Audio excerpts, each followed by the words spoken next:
looking forward to Mum and Dad, actually. Lots of kids gone nasty and haven't heard a lot about it, but very excited. It looks like it's a real different take on stuff, and being set, Heathrow area, it's like, oh, that's a bit freaky, so I am really looking forward to that one. Mum and Dad. Definitely, without a doubt. Yes, yeah, Mum and Dad. It's good to see a British film and right in the middle of such a fantastic lineup today as well. It all sounds raw and realistic, which to me always makes a good horror film.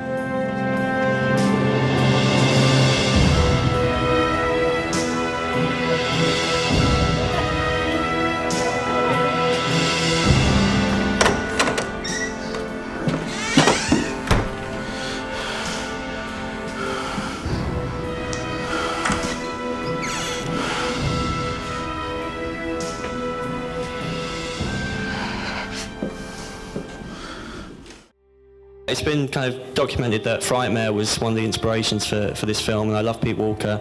And Mumsy, Nanny, Sonny and Girlie by Freddie Francis, that was another one. And I agree with you. I think there's a whole kind of section of like 70s British horror that tends to get kind of forgotten about. And I love all of those films. I love the kind of exploitation kind of sleaziness of them, and I was trying to get that kind of feeling into this film. So hopefully it's kind of brought at least some of that kind of feeling back, really. When you're in my house, you'll abide by my rules. Do you understand? When I first read the script, my agent sent it to me. I thought, I can't do this. I can't, it's horrible. And then I read it again and I thought, oh, maybe.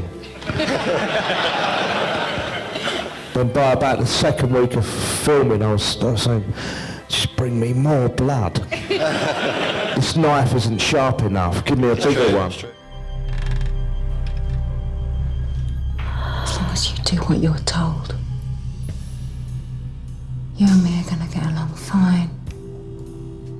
Well, I was similar to Perry, really. I remember getting to about page 12 and thinking, I feel sick, I've got to stop. But like Perry said, by the time we got into it, you know, we were having such a laugh and it was such a great team. And I don't know, I feel really proud to have been part of this. And yeah, we had a great time. And you know, horror's good fun.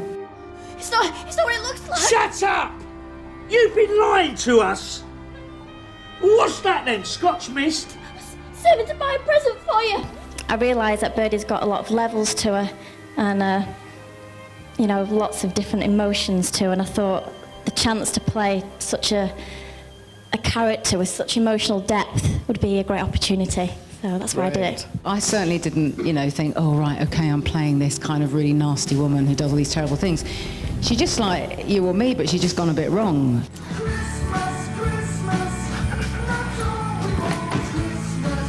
Have a little drink. I said, have a little drink.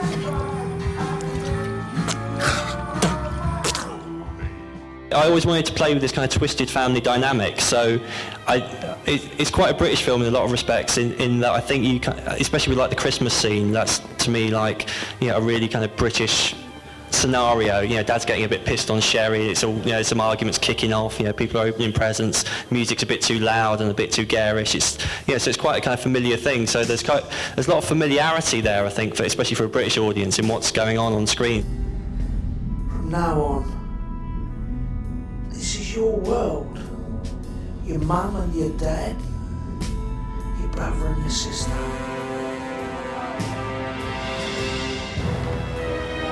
Cracking film, and definitely a thumbs up for me. To live with Fred and Rose West, that's what it would be like. Very dark, quite nasty at points.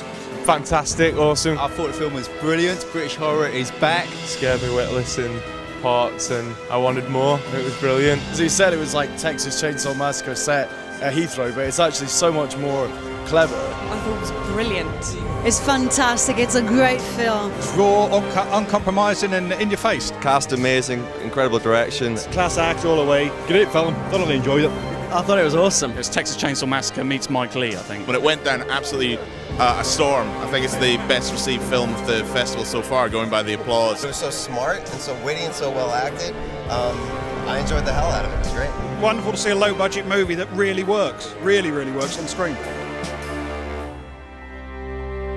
The idea for Mum and Dad really came from me wanting to do a low-budget horror, and I really love films like Texas Chainsaw Massacre, and I saw that there hadn't really been a British version of that kind of fucked up family film. There's a lot of American versions of that kind of sort of archetypal horror story, but there isn't really a contemporary British version of that.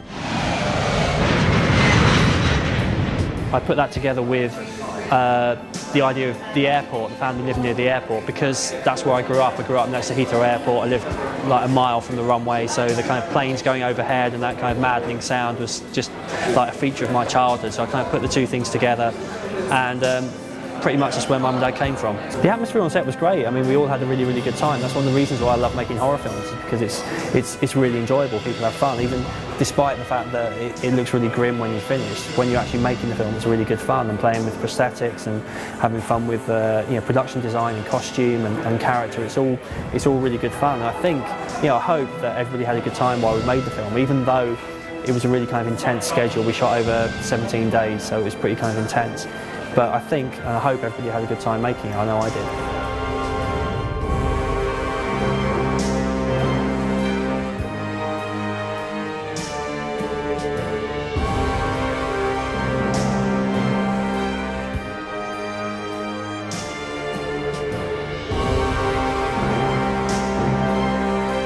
I wanted to leave the cinema. I got like an anxiety attack. I was like, oh, I can't do it. But I really enjoyed it. It's a really, really good movie.